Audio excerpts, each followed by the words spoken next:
প্রচুর পরিমাণে পুলিশের চেক চলতেছে। পুলিশের চেকে যারা পড়তেছে, অনেক লোককে দেখতেছি ভাত খাওয়া অবস্থায় কিন্তু তাদেরকে উঠাই নিয়ে যাচ্ছে। আসলে খুবই দুঃখজনক। আসসালামু আলাইকুম। আজকে খুবই দুঃখের সাথে কথাগুলো বলতে হচ্ছে।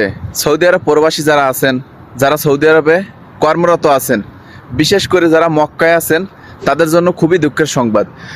যারা মক্কাতে আছেন তাদের প্রচুর পরিমাণে পুলিশের চেক চলতেছে এবং কিছু কিছু জায়গাতে কিন্তু রুমের ভিতরে গিয়ে রুমের দরজা ভেঙে তারপরে তাদেরকে উঠাই নিয়ে যাচ্ছে। মক্কার ভিতরে কোনো অবৈধ লোক কিংবা যাদের আকামা নাই, যাদের পাসপোর্ট নাই, যাদের অনেক দিন ধরে কাজ করতেছেন অবৈধভাবে, এ ধরনের মানুষদেরকে কিন্তু একবারে ধরে ধরে দেশে পাঠিয়ে দিচ্ছে সৌদির পুলিশেরা। প্রচুর পরিমাণে চেক চলতেছে। আসলে যারা সৌদিতে আছেন কিংবা যারা মক্কায় আছেন তারা খুবই সাবধানে থাকবেন এবং আজকের ভিডিওটা বেশি বেশি শেয়ার করে দিবেন। যারা আপনার আত্মীয় স্বজন এবং পরিচিত ব্যক্তি যারা মক্কায় আছেন এবং সৌদি প্রবাসী আছেন তাদেরকে দেখার সুযোগ করে দিবেন এবং তাদেরকে সাবধান করে দিবেন, তারা যাতে একটু সাবধানে চলাফেরা করে এবং বাইরে ঘাটে বর্তমানে একটু না বের হয় আর কি। তো বাইরে বের হলে কিন্তু প্রচুর পরিমাণে পুলিশের চেক চলতেছে।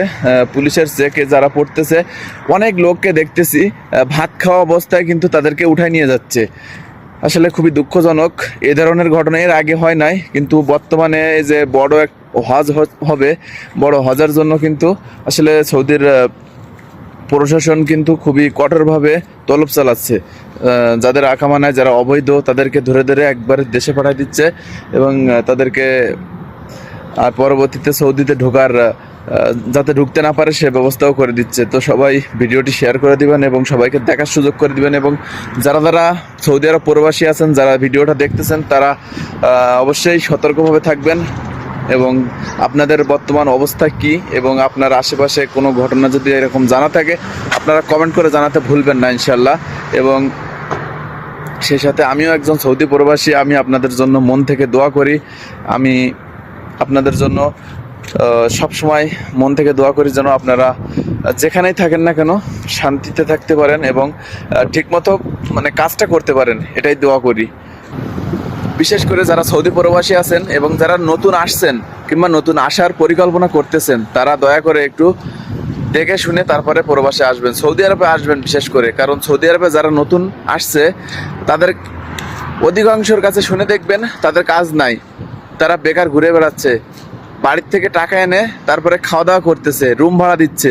আসলে এই সমস্যাটা সৃষ্টি হচ্ছে আমাদের বাংলাদেশ থেকে। যারা এম্বাসি রয়েছে তারা ভিসা পাইলেই খুব ভালো কথাবার্তা বলে কিন্তু বুঝপাট দিয়ে তাদেরকে বিদেশে পাঠিয়ে দিচ্ছে এবং আসার পরে দেখা যাচ্ছে সেখানে কোনো কাজ নাই। দয়া করে আপনারা এই প্রতারক চক্কর থেকে দূরে থাকবেন এবং আপনার আত্মীয় স্বজন যদি কখনো আপনাকে বলে যে ভালো ভিসা আছে নিয়ে আসতে পারবো, তখন আসবেন এবং পরিচিত মানুষ ছাড়া কখনো বিদেশে আসবেন না। দয়া করে দালাল চক্রের হাত থেকে দূরে থাকবেন। আর যারা এসে কাজ নাই ঘুরে ঘুরে বেড়াচ্ছেন তাদেরকে দয়া করে বলবো আপনারা আপনাদের পরিচিত ব্যক্তি যারা আছেন তাদের সাথে যোগাযোগ করুন, কন্ট্যাক্ট করুন এবং কাজের ব্যবস্থা করুন। কারণ কাজ ছাড়া ভাই প্রবাসের মাটিতে কতদিন একা একা ঘুরে ঘুরে বেড়ানো যায়? বাড়ির থেকে টাকা এনে কতটা সম্ভব যে এখানে ঘর ভাড়া দিয়ে থাকবো, খাওয়া দাওয়া করব? আসলে কত টাকা খরচ করে আমরা বিদেশে আসি, সেই টাকাগুলো তো উঠাতে হবে। সেই আশা স্বপ্ন, বুক ভরা স্বপ্ন নিয়ে আমরা প্রবাসে আসি, আসলে সেটা ব্যর্থ হয়ে গেলে আমরা নিঃস্ব হয়ে যাব। ভাই সাবধানে থাকবেন সবাই এবং সবাই সবার জায়গা থেকে সচেতন থাকবেন যাতে পুলিশের আশেপাশে ঘোরাফেরা করবেন না। এবং যারা পুরানো আছেন তারা একটু নতুনদেরকে চেষ্টা করবেন যদি কাজ কাম থাকে তাদেরকে দেওয়ার।